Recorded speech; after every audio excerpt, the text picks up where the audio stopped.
الناس أن تحكموا بالعدل আল্লাহ তাআলা বলেন ইন্নাল্লাহা ইয়া'মুরুকুম নিশ্চয় আল্লাহ তাআলা তোমাদেরকে আদেশ দিচ্ছেন তোমাদেরকে নির্দেশ দিচ্ছেন কি আদেশ কি নির্দেশ এক নাম্বার আল্লাহ তাআলা বলেন আন তুআদ্দুল আমানাতি ইলা আহলিহা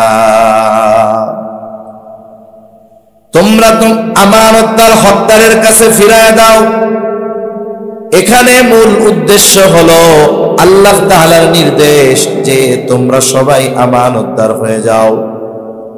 দুই নাম্বার নির্দেশ ওয়া ইযা হাকামতুম বাইনান নাস আন তাহকুমু বিল আদল তোমরা যখন মানুষের মধ্যে বিচার আচার করবা ন্যায় বিচার করবা। নির্দেশ দুই ধরনের দিয়েছেন এই আয়াতে আল্লাহ তাআলা। ইমাম শাফিঈ রাহমাতুল্লাহি আলাইহি বলেন এই দুইটা গুণ যেই জাতির মধ্যে আছে একটা হলো আমানতদারিতা আর একটা হলো ইনসাফ ন্যায়পরায়ণতা। এই জাতি বড় সৌভাগ্যবান জাতি যেই জাতির মধ্যে আমানতদারিতা নাই, যেই জাতির মধ্যে ইনসাফ নাই, ওই জাতি বড় দুর্ভাগ্যবান জাতি।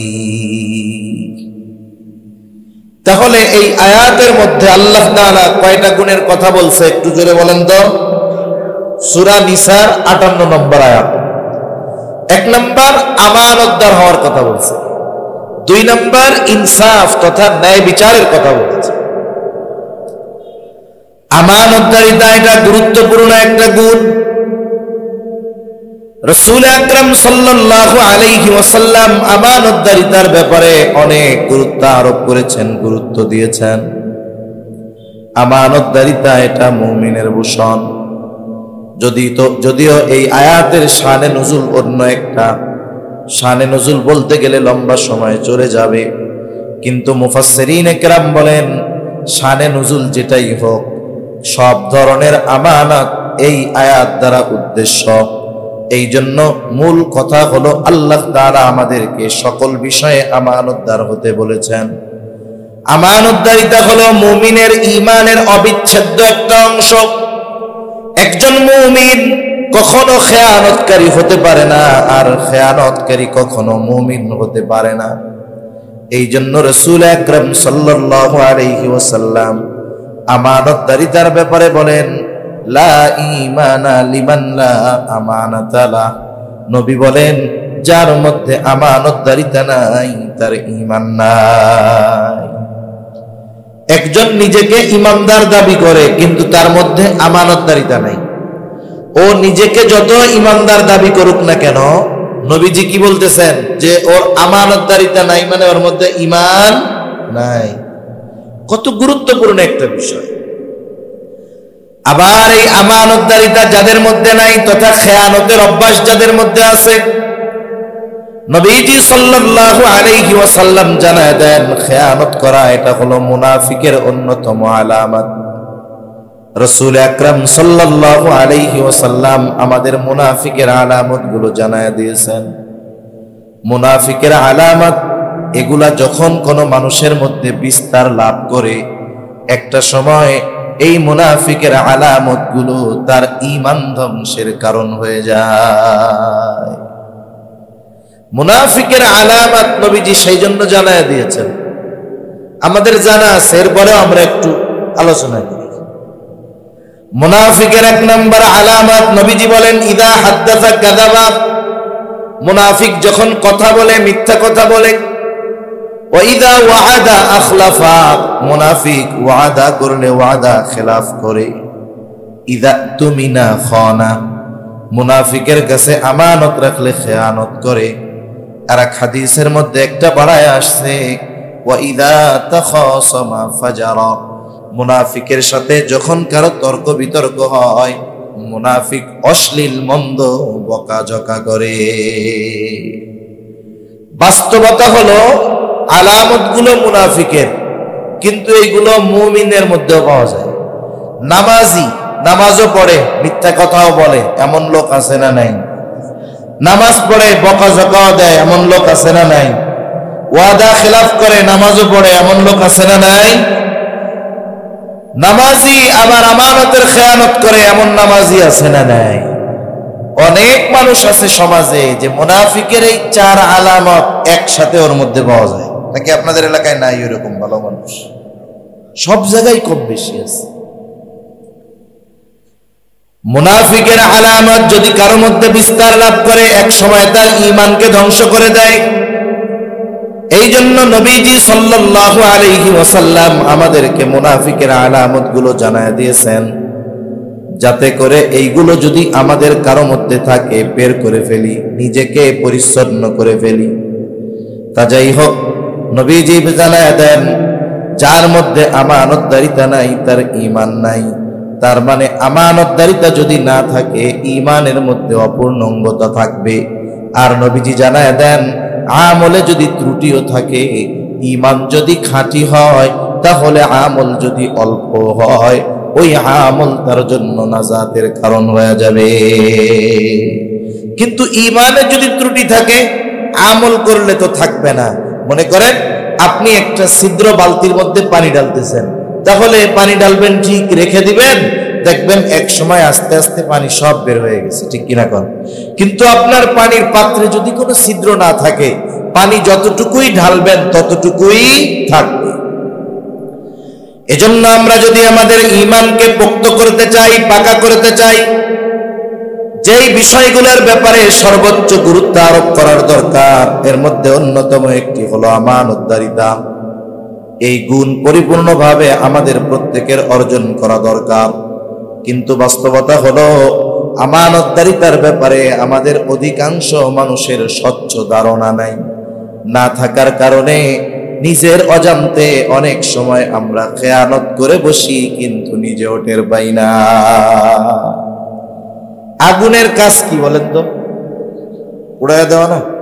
একজন জানে না যে আগুনে হাত দিলে হাত পুড়ে যাবে, সে না যাই না আগুনের মধ্যে হাত দিছে, আগুনকে এই চিন্তা করবে নাকি? ও লোক তো জানে না, তাহলে এইবারের মতো তাকে আর পোড়ানোর দরকার নাই, এ চিন্তা করবে? আগুনের কাজ যেটা সে সেটা করবে।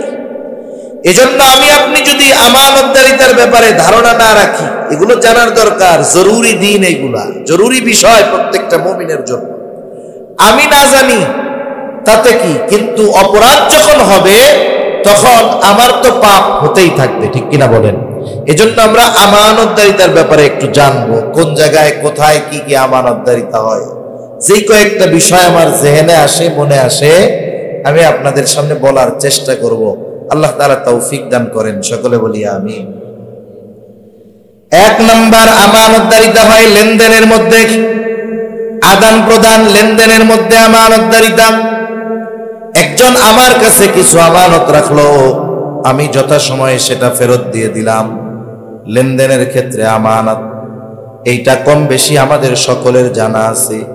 এই জন্য এই বিষয়টা আমি আর বেশি লম্বা করব না। তবে একটা বিষয় জেহেনে রাখতে হবে, কেউ যদি আমার কাছে কোনো টাকা রাখে, সম্পদ রাখে, সে যদি বলে ভাই এটা আপনার কাছে রাখলাম আমানত, তাহলে মাসালা একরকম। আর যদি বলে এটা শুধু জমা রাখলাম, তাইলে মাসালা একরকম। আমানত যদি কেউ রাখে, আপনি বাজারে গেছেন, একজন আপনাকে একটা ছেঁড়া 500 টাকার নোট দিয়ে বলতেছে, চাচা এই টাকাটা আপনার কাছে আমানত রাখলাম। এই ক্ষেত্রে বুঝতে হবে, এখানে শুধু সংখ্যাটাই আমানত নয়, বরং ও যে ছেঁড়া নোটটা দিয়েছে ওই নোটটাও আমানত। আপনি যদি চিন্তা করেন এই টাকা দিয়ে এখন আমি বাজার করে নিয়ে যাই, ও চাইলে বাড়ির থেকে আর একটা 500 টাকা দিয়ে দিব। আমানত যদি রাখে তাহলে ওই টাকাটাই সংরক্ষণ করতে হবে। এমনি যদি জমা রাখে, এক্ষেত্রে সংখ্যা জমা থাকলো, আপনি 500 টাকা খরচ করেছেন, পরে 100 টাকার 5টা নোট দেন, 50 টাকার 10টা নোট দেন, কোনো অসুবিধা নাই। তাহলে আমানতদারিতা 1 নাম্বার হয় লেনদেন, আদান প্রদানের মধ্যে। কেউ যদি আমার কাছে কোনো আমানত পায়, আমার কাছে কোনো সম্পদ পায়, অনেক সময় আমরা মনে করি যে পায় তার যদি মনে থাকে অথবা সে যদি চায় তাইলে ফেরত দিয়া দিব, সে যদি ভুলে যায় তাইলে মনে হয় দেওয়া লাগবে না। বিষয়টা এমন নয়, বরং আল্লাহ তাআলার নির্দেশ হলো তোমার কাছে যদি কারো আমানত থাকে তুমি নিজ দায়িত্বে ওই আমানত প্রকৃত হকদার প্রকৃত মালিকের কাছে পৌঁছায়া দিবা। আমার কাছে আপনি পান, আপনার মনে নাই, আমার মনে আছে। আমি যদি আপনারা জিজ্ঞাসা করি, ভাই আপনি তো আমার কাছে কিছু পান, আপনি বললেন যে না না পাই না, কিন্তু আমার মনে আছে আপনি পান।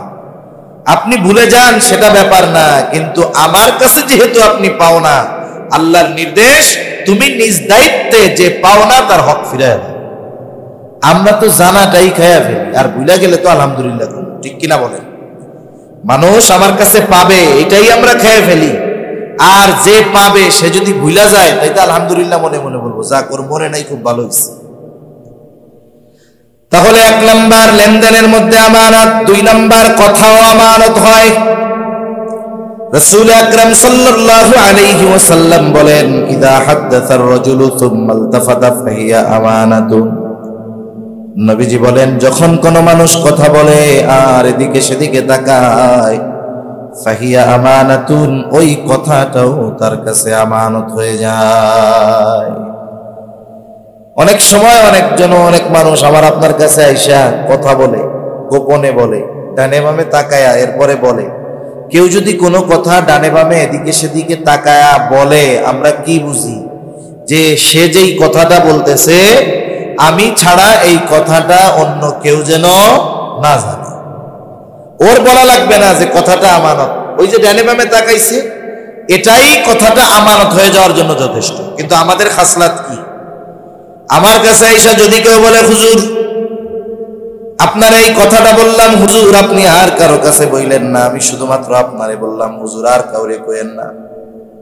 ওই লোকটা নিজের পায়ে নিজে কুড়াল মাইরা গেল। আমাদের অভ্যাস, ওই লোক আমার চোখের আড়াল হওয়ার আগে আর একজনরে ডাক দিয়া বলি, এই শোনো ওই লোকটা আমার কাছে কি কইছে জানো? কয় না, কেমনে জানবো? আপনি কি আমাকে বলছেন নাকি? এবার বলে, শোনো আমারে খুব বিশ্বাস করে আমাকে এই কথাটা বলছে, কারো কাছে বলতে মানা করছে, আমি শুধু তোমারে কইলাম, তুমি কাউরে কইও না। কাম শেষ না? ও চিন্তা করবে তাইলে একজনের কাছে বলা মনে হয় জায়েজ আছে। হুজুরে তো বলছিল যে কারো কাছে কইয়েন না, হুজুর শুধু আমারে বলছে আর কাউরে বলতে মানা করছে, তাহলে একজনকে বলা জায়েজ আছে। ও আর একজনের কাছে দৌড় দিয়া বলবে, আমাকে ইমাম সাহেব কেমন মানুষ? খুব ভালো। আমারে খুব বিশ্বাস করে, মহব্বত করে, অমুকের ব্যাপারে আমার কাছে এই কথাটা বলছে, কাউকে বলতে মানা করছে। দোস্ত আমি শুধু তোমারে কইলাম, তুমি কিন্তু কাউরে কইও না। এবার দোস্ত কি মনে করবে? হুজুর তো ওরে কাউকে বলতে মানা করছে, তাহলে আমারে বলছে। আমার মনে হয় একজনের কাছে বলা যায়। এইবারও আর একজনকে গিয়া বলবে। এভাবে করতে করতে যেই কথা কারো কাছে বলা মানা ছিল, সকাল থেকে দুপুর গড়াতে গড়াতে পৌঁছায় গেছে 100 জনের কাছে। যে যারে বলে শুধু বলে, আমি তোমারে বললাম, তুমি কাউরে বইল না। এখন বলেন তো, হুজুর তো বলছিলাম একজনের কাছে, কথা পৌঁছায় গেছে 100 জনের কাছে। এখন এই শুরুতে যে কথাটা আমি বইলা দিলাম, আমার খেয়ানত একটা আছে নাকি 100টা হয়ে গেছে? 100 জনের কাছে কথাটা পৌঁছানোর দায়ী আমি, কারণ হাদিসের মধ্যে আসছে, নবীজি বলেন, যখন কারো দ্বারা কোনো ভালো কাজের সূচনা হয়, ওই ভালো কাজ দুনিয়ায় যতদিন চলে, যতজন করে, ভালো কাজটা যার দ্বারা সূচনা হয়েছে সে কবরে শুয়া শুয়া এর সওয়াব পাইতে থাকবে। আবার যখন কোনো মন্দ কাজ কারো দ্বারা সূচনা হয়, ওই কাজ দুনিয়ায় যতদিন চলে, যতজন করে, সকলের ওই কর্মের গুনাহ তার আমলনামায় যোগ হতে থাকে। নবীজি বলেন, আদম আলাইহিস সালামের প্রথম হত্যাকারী সন্তান যে অন্যায়ভাবে তার ভাইকে হত্যা করেছে, তার দ্বারা এই দুনিয়ার মধ্যে প্রথম অন্যায়ভাবে হত্যা সংগঠিত হয়েছে। এই জন্য কিয়ামত পর্যন্ত যত অন্যায়ভাবে হত্যাকাণ্ড হবে, সব হত্যাকাণ্ডের গুনাহ ওই আদম আলাইহিস সালামের প্রথম হত্যাকারী সন্তানের আমলনামায় যোগ হয়ে যাবে। এই জন্য কেউ যদি কোনো কথা আমার আপনার কাছে বলে, গোপন কথা, এটা আমরা গোপন রাখবো। আবার স্বাভাবিক একটা মানুষ বোঝে যে কোন কথা গোপন রাখতে হবে, কোন কথা বলে দিতে হবে। এখন এই কথা, এই হাদিস শুনে গেলেন আপনি রাস্তার মধ্যে, রাত্রে আপনার একজন বলতেছে, চাচা ডানে বামে তাকে বলতেছে, চাচা আমি আজকে কিন্তু ওই বাড়িতে চুরি করবো। কি কইতেছে? ডানে বামে তাকায় কি কয় যে আজকে আমি ওই বাড়িতে কি করব, চুরি করবো। আপনি চিন্তা করছেন হুজুর কি বিপদে বলাই গেল রে আমারে। হ্যাঁ, এখন ডানে বামে তাকাইয়া যে কথা বলছে এটা তো আমানত। এখন আমার পাশের বাড়ির লোক, ওরে যদি আমি এখন কথাটা না কইয়া দেই ওর বাড়ি চুরি হবে, আর বলতে গেলে আমাকে খেয়ানতকারী হইতে হবে। বিষয়টা হলো যেই সমস্ত কথার দ্বারা মানুষের ক্ষতি হবে, সমাজের ক্ষতি হবে, রাষ্ট্রের ক্ষতি হবে, এগুলো তো বলে দেওয়া দায়িত্ব, ঠিক কিনা বলেন? কোন কথাগুলো বলবেন? মানুষ অধিকাংশ ক্ষেত্রে আরেকজন মানুষের কাছে নিজের ব্যক্তিগত বিষয়ের অনেক কথা বলে, পারিবারিক সমস্যা, ব্যক্তিগত সমস্যার কথা শেয়ার করে। একজনের ঘরের মানুষ কথা শোনে না, সন্তান অবাধ্য, স্ত্রী ভালো না, এসে একজন বিশ্বস্ত মানুষের কাছে বলে যে ভাই এই বিপদে আছি, কি করা যায়। এই কথাটা যদি সমাজের মানুষ জানে তার সম্মান নষ্ট হবে। অনেক সময় আমরা এই ধরনের কারো গোপন কথা জানলে ওইটারে অস্ত্র বানাই। কি বানাই? অস্ত্র বানাই। সে এক সময় ভালো সম্পর্ক আমার সাথে, কারো কাছে তার কথাটা বলি না। যখন সম্পর্ক ভালো না থাকে তখন বলি বেশি কিন্তু কবি না, তাহলে কিন্তু কইয়া দিব, বেশি উল্টাপাল্টা করলে কিন্তু কইয়া দিব, তোর ঘরের মধ্যে কি হয় কইয়া দিব। কিন্তু এরকম বলার লোক আছে না নাই? মনে রাখতে হবে, শত্রু যদি হয় শত্রুর আমানতের খেয়ানত করা যাবে। আমরা তো এমন নবীর উম্মত যেই নবী আমানতদারিতার সর্বোচ্চ গুণ অর্জন করেছেন, সেই নবী রাসূল আকরাম সাল্লাল্লাহু আলাইহি ওয়াসাল্লাম আল আমিন, বিশ্বস্ত, আমানতদার, আস-সাদিক, সত্যবাদী। এই উপাধি নবীজি নবুয়তির পরে পান নাই, বরং নবুয়তির বহু আগে মক্কার কাফেররাই আমার আপনার নবীজিকে এই সমস্ত উপাধিতে ভূষিত করেছে। রাসূল আকরাম সাল্লাল্লাহু আলাইহি ওয়াসাল্লাম যখন মক্কা থেকে মদিনায় হিজরত করবেন, হিজরতের প্রত্যক্ষ কিছু কারণ আছে, পরোক্ষ কিছু কারণ আছে। কিছু কারণ আছে দৃশ্যমান, কাফেরদের অতিমাত্রায় অত্যাচার, কাফেরদের দাওয়াত গ্রহণ না করা, যত কারণ থাক সর্বশেষ কারণ হলো আল্লাহ তাআলার নির্দেশে নবীজি হিজরত করেছেন। কিন্তু নবীজি সাল্লাল্লাহু আলাইহি ওয়াসাল্লাম বড় ব্যথা নিয়ে মক্কা থেকে মদিনার দিকে রওনা হয়েছেন। তিনি যখন মদিনা অভিমুখে রওনা হয়ে গেলেন, নবীজির চোখ বেয়ে বেয়ে পানি পড়তেছে। বারবার তিনি কাবার দিকে ফিরে তাকান। নবীজি বলতেছে, ও মক্কারে, আমি তোমাকে ছেড়ে কখনো যাইতে চাই নাই, কিন্তু তোমার বুকে বসবাসরত কিছু সন্তান আমাকে তোমার কাছে থাকতে দিল না। নবী বহুত কষ্ট নিয়ে, ব্যথা নিয়ে মক্কা থেকে মদিনায় গিয়েছেন। শুধু তাই না, রাসূলুল্লাহ সাল্লাল্লাহু আলাইহি ওয়াসাল্লামের চাচা আবু তালেব যখন দুনিয়া থেকে চলে গেছে, কাফেররা অত্যাচারের মাত্রা বাড়ায়া দিল। আল্লাহ তাআলা নবীজিকে জানায়া দিলেন, পয়গম্বর, অচিরেই আপনার হিজরত হবে, কিন্তু কোন দিন হিজরতের সফর শুরু হবে আল্লাহ তাআলা সেটা জানান নাই, তৈয়ার থাকার জন্য বলছেন। এই দিক দিয়ে কাফেররা পরামর্শ করেছে, এতকাল আবু জেহেল আমাদের সামনে, এতকাল আবু তালেব আমাদের সামনে বাধা হয়েছিল, দেওয়াল হয়েছিল, আবু তালেব তো দুনিয়ায় নাই, তাহলে আসো মুহাম্মাদের ব্যাপারে একটা চূড়ান্ত সিদ্ধান্তে আমরা পৌঁছায়া যাই। তারা আলোচনা করলো, সর্বশেষ সিদ্ধান্ত হলো দুনিয়া থেকে বিদায় করে দেওয়া হবে। কিভাবে করা যায়? বলে মুহাম্মাদকে হত্যা করা হবে। কেমনে করবা? কেউ যদি করে, যেই গোত্রের মানুষই হত্যা করবে, বাকি গোত্রগুলো তার বিরুদ্ধে চলে যাবে। পরামর্শ হলো প্রত্যেকটা গোত্র থেকে এক একজন যুবক এই হত্যাকাণ্ডে অংশগ্রহণ করবে। তাহলে কেউ কারো উপরে দোষ দিতে পারবে না, কারণ এই কাজে সব গোত্রের লোক অংশগ্রহণ করেছে, সুতরাং সব কিছু ঠান্ডা থাকবে। আমাদের পরিভাষায় বলি, সাপও মরবে, লাঠিও ভাঙবে না। কাফেররা নবীজিকে হত্যা করার জন্য প্রস্তুত। এদিক দিয়ে আল্লাহ তাআলা নির্দেশ দিলেন, নো হাবিব, আজ রাতই হলো আপনার হিজরতের রাত। কাফেররা নবীজির ঘরের চতুর্দিকে সশস্ত্র অবস্থায় ঘিরে দাঁড়ায় আছে, সুযোগের অপেক্ষায় আছে কখন নবীজিকে হত্যা করা যায়। এই দিক দিয়া নবীজি নিজের ঘরের মধ্যে হযরত আলী রাদিয়াল্লাহু তাআলা আনহুকে রাইখা দিলেন। কেন? নবীজি বের হয়ে গেলেন, আল্লাহ তাআলা কাফেরদের চোখের সামনে পর্দা দিয়া দিল, নবীজি বের হয়ে গেলেন। ঘরের মধ্যে হযরত আলী রাদিয়াল্লাহু তাআলা। কেন? বলে নবীজি যখন হিজরতের উদ্দেশ্যে রওনা হবেন, ওই সময়ও মক্কা মক্কার কাফেরদের কিছু আমানতের সম্পদ নবীজির কাছে রাখা ছিল। কাফেরদের সম্পদ, যারা হত্যার চেষ্টা করতেছে, যাদের কারণে মক্কা ছাড়া লাগতেছে, তাদের সম্পদ। উপমহাদেশে ব্রিটিশ আমলে একজন ইংরেজ আসছিলেন, ঐতিহাসিক। উনি এসে মুসলমানদের সাথে মিশছে, কারণ ইংরেজদের বিরুদ্ধাচরণ মুসলমানেরাই করেছে। আর বাস্তবতা হলো, এটা শুনতে খারাপ লাগতেও পারে, বাস্তবতা হলো অন্য ধর্মের মানুষরা ইংরেজদের গোলামি করেছে, ঠিক কিনা বলুন? মুসলমানরা গোলামি করে নাই, মুসলমানরা গোলামি করে নাই, মুসলমানরা সর্বোচ্চ বিরোধিতা করেছে ইংরেজদের। এখন উনি এসে যখন দেখলেন যে একটা শ্রেণীর মানুষ ইংরেজদের বিরোধিতা করে, কেন করে খোঁজ খবর নিয়ে উনি দেখলেন মুসলমানেরা করে, মুসলমানরা নীতি নৈতিকতার দিক দিয়ে খুব ভালো। এরপরে উনি চিন্তা করলেন এই আদর্শ ওরা পেল কোথায়? জানতে পারলো যে মুহাম্মদুর রাসূলুল্লাহ সাল্লাল্লাহু আলাইহি ওয়াসাল্লামের উম্মত এরা, তার আদর্শ তারা গ্রহণ করে, বহন করে। এইবার উনি নবীজির জীবনী নিয়ে রিসার্চ করলেন এবং একটা সিরাত লিখলেন ওই লোকের ভাষায়।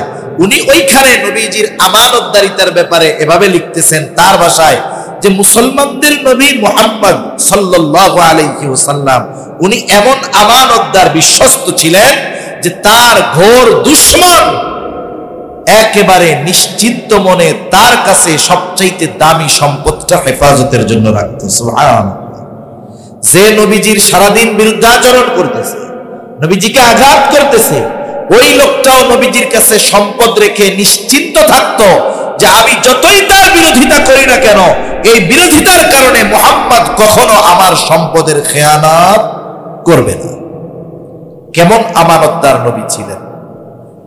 আমরা সেই আমানতদার নবীর উম্মত, আমাদের আমানতদারিতার অবস্থা কি বোঝার দরকার।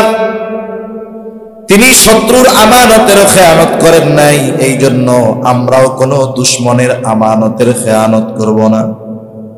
তাহলে 1 নাম্বার আমানতদারিতা হয় লেনদেনের মধ্যে, 2 নাম্বার কথার মধ্যে, 3 নাম্বার দায়িত্ব আমানত। এই দুনিয়ার ছোট বড় সকল দায়িত্ব আমানত। এখন তো এমন এক জামানা, মানুষ টাকা দিয়ে দায়িত্ব কিনে, টাকা দিয়ে দায়িত্ব কিনে। কিন্তু একটা জামানা ছিল মানুষকে টাকা দিয়ে নয়, জোর করেও কোনো দায়িত্ব দেওয়া যায় নাই। সম্ভবত আবু যর গিফারি রাদিয়াল্লাহু তাআলা আনহু যাই, যেহেতু আলোচনা শেষের দিকে, আমি সূরাতুন নিসার 58 নম্বর আয়াত আপনাদের খেদমতে তিলাওয়াত করেছি। বলেন তো ওই আয়াতের মধ্যে আল্লাহ তাআলা কয়টা বিষয়ের ওয়াজ করেছেন? জোরে বলেন। 1 নাম্বার আমানতদার হও, আমানতদার। আন তুআদ্দুল আমানাতি ইলা আহলিহা। 2 নাম্বার ওয়া ইযা হাকামতুম বাইনান নাসি আন তাহকুমু বিল আদল। তোমরা যখন মানুষের মধ্যে বিচার আচার করবা, ন্যায় বিচার করবা। আমরা যদি মনে করি সুপ্রিম কোর্টের বিচারক উনি শুধু ন্যায় বিচার করবে না, 2 জন মুমিনের মধ্যে দ্বন্দ্ব লাগছে, আপনাকে বিচারক হিসাবে মেনেছে, আপনিও এখানে 2 নজরে 2 জনকে দেখতে পারবেন না, আপনাকে ওইখানে ন্যায় বিচার করতে হবে। পরিবারের মধ্যে 2 সন্তানের মধ্যে দ্বন্দ্ব, আপনি বাবা, 1 সন্তানের দিকে বেশি টানতে পারবেন না, ওই জায়গায়ও ন্যায় বিচার করতে হবে। এক কথায় যেখানেই আপনাকে বিচারক হিসাবে মানা হবে, প্রত্যেক জায়গায় অবশ্যই অবশ্যই আপনাকে ন্যায় পরায়ণতার সাথে এই রায়টাকে দিতে হবে। কিন্তু বাস্তবতা অবস্থা হলো এরকম, আমাদের ন্যায় বিচার করারও ইচ্ছা নাই, ন্যায় বিচার মেনে নেওয়ারও ইচ্ছা আমাদের নেই। আমাদের একটু যদি পাওয়ার থাকে, ক্ষমতা থাকে, ন্যায় বিচার যদি আমার বিপক্ষে যায়, আমি মানতে চাই না। এরকমই তো দেশের অবস্থা, গোটা দুনিয়ার অবস্থা, ঠিক না? যদি এটা নাই হইতো, ইনসাফ যদি এই দুনিয়ায় থাকতো, তাহলে ফিলিস্তিনের গাজার নিরহ মুসলমানদেরকে এভাবে জালেমের জুলুমের শিকার হয়ে জীবন দেওয়া লাগতো না। দুনিয়ায় ইনসাফ নাই, ন্যায় বিচার কোনো জায়গায় নেই, আদালত থেকে নিয়ে কোথাও নাই, ঘরের মধ্যেও ন্যায় বিচার নেই, আরে নিজের উপরেও নিজের ন্যায় বিচার নেই। অথচ ন্যায় বিচারের উত্তম দৃষ্টান্ত নবীজি দেখায় গেছেন, সাহাবায়ে কেরাম দেখায় গেছেন। ছোট্ট ছোট্ট 2-3টা ঘটনা বলে একটা হাদিস বলে আলোচনা শেষ করে দিই। দেখেন যে ন্যায় বিচার মেনে নেওয়ার যোগ্যতা, ইচ্ছা কেমন ছিল। খলিফাতুল মুসলিমিন হযরত আলী রাদিয়াল্লাহু তাআলা আনহু একদিন বাজারে গেছে। বাজারে যাওয়ার পরে উনি দেখতেছে একজন ইহুদি একটা লৌহ বর্ম বিক্রয় করতেছে। ওই লৌহ বর্মটা মূলত ওনার ছিল। একদিন তড়িঘড়ি করে কোথাও যাইতে গিয়া ওটা ঘোড়ার থেকে পড়ে গেছে, হারায় গেছে। ইহুদি কিছুদিন পরে সুন্দর মতো এটার একটু পরিষ্কার পরিচ্ছন্ন করে বাজারে বিক্রয় করতে আনছে। আমাদের ঢাকা শহরে মসজিদে অনেক জুতা চুরি হয়। যেই মসজিদগুলায় যেই এলাকা থেকে জুতা চুরি হয়, প্রত্যেকটা এলাকায় কিছু স্পট থাকে চুরি জুতা আবার ওই জায়গায় বেচে। আপনি যদি 3, 4, 5, 6 দিন পরে ওই জুতা বিক্রয়ের লোকগুলোর কাছে যান, ফুটপাতের কাছে, আপনার নসিব ভালো হইলে আপনার জুতাটা আপনি আবার কিনতে পারবেন। বুঝলেন না? 2 দিন আগে চুরি হয়েছে, এবার একটু কালিকুলি করে 3 দিন পরে আবার ফুটপাতে বিক্রয় করতে উঠায়। ইহুদিও 2-3 দিন বা বেশ কয়েকদিন পরে লৌহ বর্মটারে একটু পরিষ্কার করে বাজারে বেচতে উঠাইছে। এখন বলেন তো, আপনার জুতা যতই কালার করুক, যেই জুতা আপনি পায়ে দিতেন চুরি হয়েছে, 3-4 দিন পরে গিয়ে যদি দেখেন ফুটপাতের পাশে আপনার জুতাটাই বিক্রয় করতেছে, আপনার চিনতে বাকি থাকবে? পা ঢুকাইলেই বুঝবেন, দেখলেই বুঝবেন এটা আমার জুতা। হযরত আলী রাদিয়াল্লাহু তাআলা আনহু লৌহ বর্ম দেখেই বুঝতে পারছেন এটা ওনার। উনি তখন খলিফাতুল মুসলিমিন, ইহুদিরা গিয়া ধরছে, এই লৌহ বর্ম আমার, তুমি কোথায় পাইছো? এটা দাও, এটা তুমি চুরি করছো। ইহুদি বলে, না চুরি করি না, এটা আমার। বিষয় হলো একজনের মালিকানায় বা একজনের কাছে সম্পদটা আছে, আর একজন দাবি করতেছে। যিনি দাবিদার অবশ্যই তাকে তার দাবির পক্ষে কমপক্ষে 2 জন সাক্ষী দাঁড় করাতে হবে। এখন এটার ফয়সালা কে দিবে? চলে গেছে কাজীর কাছে। কাজী হলো শুরাই, বিচারক, কুফার প্রধান বিচারক। এইবার শুরাই খলিফাতুল মুসলিমিন বিচার নিয়ে গেছে। আমাদের দেশ সহ গোটা দুনিয়ার প্রেসিডেন্ট, প্রধানমন্ত্রী যদি বিচারকের কাছে যায়, ও চেয়ার সাইডা বসায় দিবে, তেল মারতে মারতেই শেষ। কিন্তু শুরাই সেটা করে নাই। যখন জানতে পারছে খলিফা বিচারের জন্য আসছে, এইবার তিনি বিচারকের ভূমিকায়। বলেন 2 জনের কথা আগে কন, বিচারকের কি দায়িত্ব? নবীজি এক হাদিসের মধ্যে বলেন, অবশ্যই বিচারক বাদী এবং বিবাদী উভয়ের কথা সম গুরুত্ব সহকারে শুনবে। আর গোটা দুনিয়ার অবস্থা কি? আপনি যদি মাজলুম হন, আপনারা যদি মাজলুম বানাইতে চায়, আপনি যদি মাজলুম যদি বানাইতে চায়, অপরাধী যদি বানাইতে চায়, আপনি যদি ফিরিস্তাও হন, আপনারে বানায় ফেলবে। দুনিয়ার অবস্থা এরকম। ফিরিস্তা যদি দুনিয়ায় আসতো, কোনো কারণে যদি ফিরিস্তারে দোষ দেওয়ার দরকার হইতো, ওরা ফেরেশতারেও দোষী বানায় ফেলতে পারত। আমাদের দেশের অবস্থা এরকম, গোটা দুনিয়ার অবস্থাই এরকম। এখন কাজী শুরাই খলিফার কথাটা যেমন গুরুত্ব দিয়ে শুনছে, ইহুদির কথাও গুরুত্ব দিয়ে শুনছে। এবার বলতেছে খলিফাতুল মুসলিমিন, সম্পদ যেহেতু এখন আছে ইহুদির মালিকানায়, ইহুদির কাছে, আর আপনি দাবি করতেছেন, তাহলে আপনার দাবির সপক্ষে 2 জন সাক্ষী দেন। বলতেছে সাক্ষী হইল আমার গোলাম আর আমার ছেলে। কাজী শুরাই বলে, খলিফাতুল মুসলিমিন, এই ব্যাপারে আপনার সন্তান এবং আপনার গোলামের সাক্ষ্য গ্রহণ করা হবে না। বলতেছে কাকে? খলিফাতুল মুসলিমিনকে। হযরত আলী রাদিয়াল্লাহু তাআলা আনহু বলেন, আমার আর কোনো সাক্ষী নাই। উনি এইটা বলে হাসে দিছে। রায় গেছে কার পক্ষে? ইহুদির পক্ষে। এবার ইহুদি বর্ম নিয়ে চলে যেতেছে, কথা শেষ, আর কোনো কথা নাই। হযরত আলী রাদিয়াল্লাহু তাআলা আনহু আর কাজী শুরাই এবার অন্য ব্যাপারে আলোচনা শুরু করে দিয়েছে। এ কথা বলে নাই যে দেখো এটা আমারই ছিল, কিন্তু আমার সাক্ষী নাই, তাতে এরকম কোনো কিছু বলে আমার বিপক্ষে রায় দিলা কেন, এটাও বলে নাই। বিপক্ষে রায় দিছে এই জন্য কুট করে আমেরিকা পাঠায় দেয় নাই। কথা বুঝেন নাই? এখন 2 জনে অন্য আলোচনা করতেছে। ইহুদি কিছু দূর গেছে, যাওয়ার পরে চিন্তা করে, বাবারে বাবা, বিচারক খলিফার বিরুদ্ধে রায় দিয়া দিল আমার পক্ষে, আরে আমি তো এটা চুরিই করছি। এইবার এই যে দেখেন, এই ন্যায় বিচার তার অন্তরের মধ্যে পরিবর্তন এনে দিচ্ছে। ও আবার ফেরত গেছে, ফেরত গিয়া বলতেছে, কি ব্যাপার, কিছু বলবা?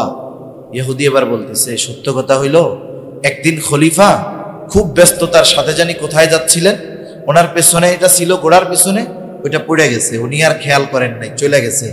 এটা আমি পাইয়া বাড়িতে নিয়ে রাইখা পরিষ্কার টরিষ্কার করে বাজারে বিক্রয় করতে আনছি। এটা বাস্তবেই মালিক খলিফাতুল মুসলিমিন, আমি দিয়া দিলাম।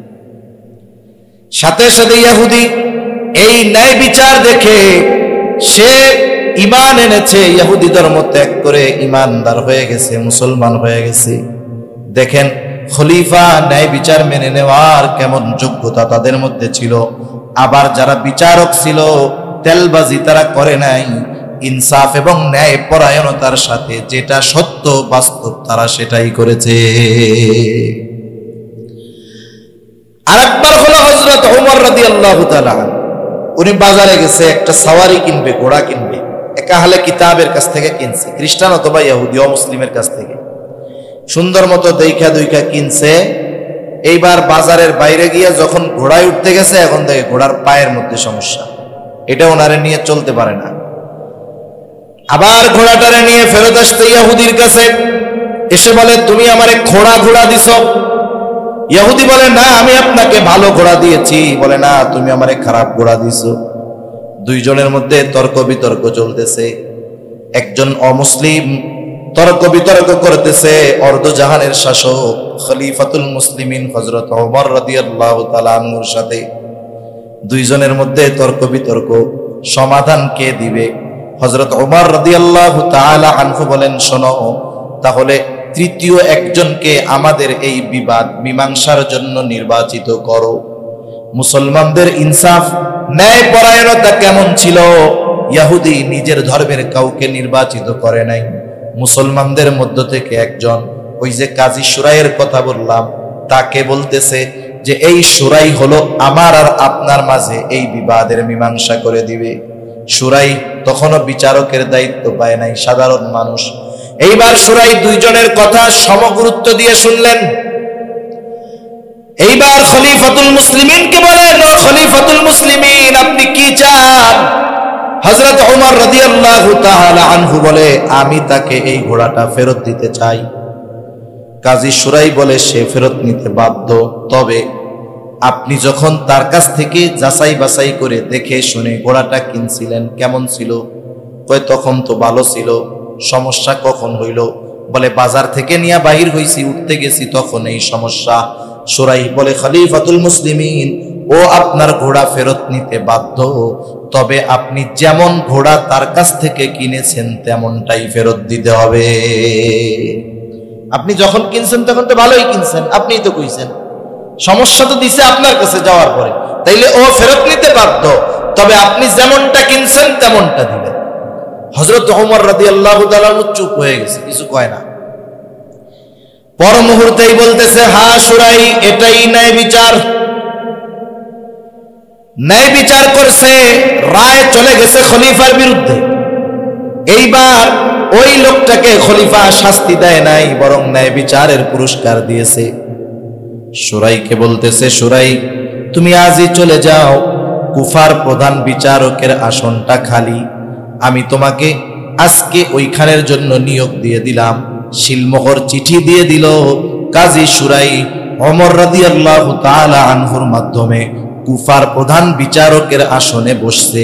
ওমর রাদিয়াল্লাহু তাআলা আনহুর জামানা, উসমান রাদিয়াল্লাহু তাআলা আনহুর জামানা, আলী রাদিয়াল্লাহু তাআলা আনহুর জামানা, মুয়াবিয়া রাদিয়াল্লাহু তাআলা আনহুর জামানা পর্যন্ত একাধারে সুনাম খ্যাতির সাথে ইনসাফের সাথে এই বিচারকের দায়িত্ব আল্লাহর বান্দা পালন করেছে। তাহলে বিষয় দুইটা, ন্যায় বিচার আমরা মানতেও রাজি না, আমরা করতেও রাজি না, তাইলে অবস্থা কি হবে? অবস্থা তো আর ভালো থাকবে না। এখন আসেন, নবীজি সর্বোচ্চ উপমা দেখায় গেছেন। এই হাদিসটা বলে আমি আলোচনা শেষ করে দিব। নবীজির কাছে বিচারের জন্য আনা হয়েছে একজন মহিলারে। সেই মহিলা চুরি করছে, তার শাস্তি হবে হাত কাটা। নবীজি কুরাইশ বংশের হাশেমি শাখায়, হাশেমি গোত্রে জন্মগ্রহণ করছে।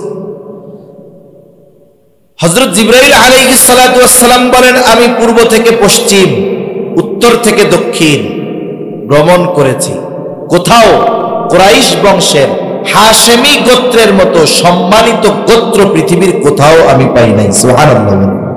তাহলে নবীজির বংশ কুরাইশ, গোত্র হাশেমি। এই কুরাইশ বংশের আরো কয়েকটা গোত্র ছিল, যেমন একটা মাখজুম গোত্র, একটা উমাইয়া গোত্র, কিন্তু হাশেমি গোত্র সবচাইতে সম্মানিত।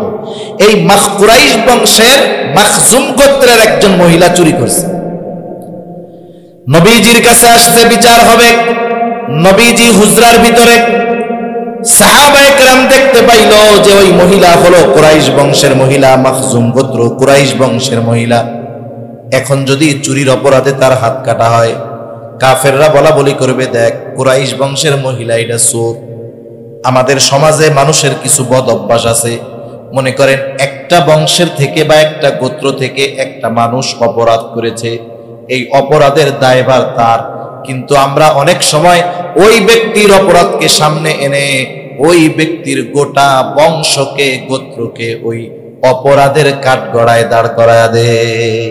মনে করেন যদি থাকে মোল্লা গোত্র বা মোল্লা বংশের একজন চুরি করছে, কথার কথা, আমরা অন্যান্য লোকদের কি করে, চুরার বংশের লোক, এরকম বলে না তো আপনাদের এদিকে? এই যে বলা হইলো, কি হইলো জানেন? তোহমত দেওয়া হইলো, অপবাদ দেওয়া হইলো। চুরি তো ওই ব্যক্তি করছে, সবাই তো আর করে নাই। ইসলাম যদি থাকতো এই অপরাধে 80টা বেতের বাড়ি দেওয়া হবে। কয়টা বেতের বাড়ি? কিন্তু 80টা বেতের বাড়ি। এজন্য অপরাধ যে করছে আপনি তাকে বলবেন, তার বংশ আপনি এই চুরির দিকে কেন নিসবত করবেন? এই ধরনের কাজ আমরা করব না। সাহাবায়ে কেরাম চিন্তা করতেছে, এটা নবীর বংশের মহিলা। ওই ইহুদিরা ওরা বলবে, দেখ কুরাইশ বংশের মহিলা চোর। নবীর মোহাব্বতে ওরা চিন্তা করতেছে যে এই মহিলার শাস্তিটা যদি একটু কমায় দেওয়া যেত, কি করা যায়? নবীর কাছে কে গিয়া বলবে? বলার তো সাহস হয় না। হযরত যায়েদ রাদিয়াল্লাহু তাআলা আনহুর ছেলে, ছোট ছেলে, ওনার নাম ওসামা। নবীজি খুব মোহাব্বত করে ওসামাকে। কয়েকজন মিলে ওসামাকে শিখাইয়া দিছে, ওসামা তোমার নানার কাছে গিয়া বলবা যেই মহিলা চুরি করছে ওই মহিলা হলো মাখজুম গোত্রের মহিলা। ছোট বাচ্চা, ওরে যা শিখাইয়া দেওয়া হয় ও সেইটাই কয়, ঠিক কিনা বলেন? অনেক সময় আমাদের কারণে কিন্তু ছোটরা মিথ্যা কথা শিখে। মনে করেন একটা বাচ্চা স্কুলে আসে নাই, মাদ্রাসায় আসে নাই, পরের দিন যাইতে ভয় পায়। ভয় পায় না যে হুজুর মাইন না দেয়? এখন মা শিখায় দেয়, তুই যা কবি যে তোর পেটে ব্যথা হয়েছিল এই জন্য আসস নাই। এবার ছোট বাচ্চা পরের দিন স্কুলে গেছে, যাওয়ার পরে স্যার জিজ্ঞাসা করে, হুজুর জিজ্ঞেস করে, তুমি কালকে আসো নাই কেন? হুজুর আমার পেটে ব্যথা ছিল। হুজুরও চালাক, তা তোমার পেটে ব্যথা ছিল কে কইছে? কয় আমার আম্মা কইছে। বুঝেন নাই? এইভাবে অনেক সময় আমরা নিজেরা বাচ্চাদেরকে মিথ্যা কথা শিখাইয়া দিই। তো ছোট বাচ্চা ওসামা রাদিয়াল্লাহু তাআলা আন যা শিখাইয়া দিছে, নবীজির কাছে গিয়া বলছে, না না, এই যে মহিলার হাত কাটবেন চোর, এটা হলো মাখজুম গোত্রের। নবীজির বুঝতে বাকি নাই যে এ কথা ও নিজের থেকে বলে নাই, নিশ্চয়ই ওকে কেউ শিখাইয়া দিছে। বর্ণনাকারী বলতেছেন, নবীজি বের হলেন, চেহারার মধ্যে রাগান্বিত ছাপ। নবীজি বলতেছে, তোমরা কি আমাকে এমন বিষয়ের জন্য সুপারিশ করতেছ যেই বিষয়ের শাস্তি কার্যকর করার নির্দেশ দিয়েছেন আল্লাহ? এইবার নবীজি খুতবা দিলেন। নবীজি বললেন, শোনো, তোমাদের পূর্বে আল্লাহ তাআলা বহু জাতিকে এই কারণে ধ্বংস করে দিয়েছেন যে তাদের মধ্যে যখন কোনো শরীফ বংশের মানুষ, মানে বংশীয় প্রভাব প্রতিপত্তিশালী মানুষ চুরির অপরাধে আটক হইত, তাকে ছেড়ে দেওয়া হতো, কারণ সে বংশীয় মানুষ। আবার একই অপরাধে যখন কোনো দুর্বলকে আটক করা হতো, তার ব্যাপারে শাস্তি কার্যকর করা হতো। এই জন্য আল্লাহ তাআলা তোমাদের পূর্বে বহুত কওমকে ধ্বংস করে দিয়েছেন। নবীজি এবার বলেন, শোনো, ওই আল্লাহর শপথ যার হাতে আমার প্রাণ, এই মহিলার জায়গায় যদি মুহাম্মাদের কন্যা ফাতেমাও হইতো, আমি অবশ্যই অবশ্যই তার হাতটাও কেটে দিতাম। নবীর কন্যা ফাতেমাও যদি হতো, নবী বলছেন আমি অবশ্যই তার হাতটা কেটে দিতাম। আর এখন যদি আমার বাপ বড় অফিসার হয়, আমার বাপ যদি নেতা হয়, বাপের পোলার ঠেলাই তো এলাকায় থাকা যায় না, ঠিক কিনা বলেন? অবস্থা কি চিন্তা করে দেখেন। ইনসাফ কোথার থেকে থাকবে, ন্যায় বিচার কোথার থেকে থাকবে? এজন্য আল্লাহ তাআলা বলতেছেন যে তোমরা আমানতদার হও, ইনসাফগার হও তথা ন্যায়পরায়ণ হও। এই দুইটা নির্দেশ দেওয়ার পরে আল্লাহ তাআলা নিজে নিজের ওয়াজের প্রশংসা করতেছেন। কোন ওয়াইজ যদি ওয়াজ করার পরে মনে করেন আমি আপনাদের সামনে কথা বলার পরে বললাম সর্বশেষে গিয়া যে আমি খুব সুন্দর ওয়াজ করছি না, আপনারা বলেন আমি খুব সুন্দর ওয়াজ করছি না, নিজের প্রশংসা নিজে পাওয়ার জন্য কইতেছি, তখন আপনারা কি বলবেন? যে আমারে দাওয়াত দিছে ওনারা গিয়ে বলবেন তোমরা এই হুজুরের দাওয়াত দিছো কেন? নিজের ঢোল নিজে পিটায়, এটা হলো গ্রাম্য ভাষায় আর কি। নিজের প্রশংসা নিজে করে, এই হুজুরের ওয়াজের লেগে দাওয়াত দিছোস কেন? এই হুজুরের তো পাবনা থাকার কথা ছিল, ঠিক কিনা কন? মানুষ যদি নিজের কর্মের প্রশংসা নিজে করে, ওই মানুষটাকে আমরা পাতলা মনে করি, ওই মানুষটাকে আমরা আত্মমর্যাদাহীন মনে করি। কিন্তু আল্লাহ তাআলা নিজের প্রশংসা যখন নিজে করেন, বুঝতে হবে এটা আল্লাহ তাআলার একটা শান, ঠিক কিনা কন? আল্লাহ তাআলা বলতেছেন ওয়াইদা হাকামতুম বাইনান নাসি আন তাহকুমু বিল আদল ইন্নাল্লাহা নি'মা ইয়াইদুকুম বিহি ইন্নাল্লাহা নি'মা ইয়াইদুকুম বিহি, নিশ্চয়ই আল্লাহ তাআলা তোমাদেরকে কতই না সুন্দর ওয়াজ করলেন। শেষ হয়ে যাবে এখন, আর আপনাদের জন্য তাবারক আছে, একটু মেহমানদারির ব্যবস্থা আছে, এটা নিয়ে দোয়া করে এরপরে আপনারা যাবেন ইনশাআল্লাহ। এখনই শেষ। আল্লাহ তাআলা বলতেছেন ইন্নাল্লাহা নি'মা ইয়াইদুকুম বিহি, নিশ্চয় আল্লাহ তাআলা তোমাদেরকে কতই না সুন্দর ওয়াজ করলেন। নিজের এই ওয়াজের প্রশংসা আল্লাহ তাআলা নিজে করতেছেন। এরপরে আল্লাহ তাআলা বলতেছেন বান্দা এত সুন্দর ওয়াজ আমি তোমাদেরকে করলাম, কেমন যেন আল্লাহ তাআলা বলে বান্দারে এই সুন্দর ওয়াজটা শ্রবণ করবার পর, জানার পর তোমরা এই ওয়াজের ব্যাপারে আমল করো কি করো না আমি আল্লাহ দেখি, এই ওয়াজের ব্যাপারে কি আলোচনা সমালোচনা করো সেটাও আমি আল্লাহ শুনি। কেন? আল্লাহ তাআলাই বলেন ইন্নাল্লাহা কানা সামিআন বাসীরা, নিশ্চয়ই আল্লাহ তাআলা হলেন সর্বশ্রোতা সর্বদ্রষ্টা, তিনি সবকিছু দেখেন সবকিছু শুনেন। এখন আমরা এই দুইটা বিষয় নিয়ে আলোচনা করলাম, যারাই শুনেছি যারাই মজলিসে উপস্থিত থেকেছি, এখন যদি আমরা আমল করি আল্লাহ দেখবে, না করলেও আল্লাহ দেখবে। এই বিষয়টা নিয়ে আলোচনা সমালোচনা করলেও সেটা আল্লাহ তাআলা শুনবে। এই জন্য আমাদের প্রত্যেকের উচিত ইমাম শাফিঈর ওই কথা যে এই দুইটা গুণ যেই জাতির মধ্যে আছে তারা বড় সৌভাগ্যবান, যেই সমাজের মধ্যে আছে তারা বড় সৌভাগ্যবান। যেই ব্যক্তি এই দুইটা গুণ অর্জন করতে পারলো ওই ব্যক্তিও নিঃসন্দেহে সৌভাগ্যবান। আল্লাহ তাআলা আমাদের সকলকে পরিপূর্ণ আমানতদার ন্যায়পরায়ণ হওয়ার তৌফিক আল্লাহ দান করেন, সকলে বলি আমিন। এই বিষয়গুলো হকের সাথে ঈমানের সাথে সম্পৃক্ত বিষয়, এই বিষয়গুলোর মধ্যে যদি ত্রুটি থাকে তাহলে আমাদের ঈমানের মধ্যে ত্রুটি হয়ে যাবে, ন্যায়পরায়ণতার মধ্যে যদি ত্রুটি থাকে তাহলে বান্দার হক নষ্ট হয়ে যাবে। এজন্য আমরা এই বিষয়গুলোর ব্যাপারে যত্নশীল হব। যে কথাগুলো বললাম আল্লাহ তাআলা আমাদের সকলকে আমলে পরিণত করার তৌফিক দান করেন, সকলে বলি আমিন। ওয়া আখিরু দাওয়ানা আনিল হামদুলিল্লাহি রাব্বিল আলামিন। আসসালামু আলাইকুম ওয়া রাহমাতুল্লাহি ওয়া বারাকাতুহু।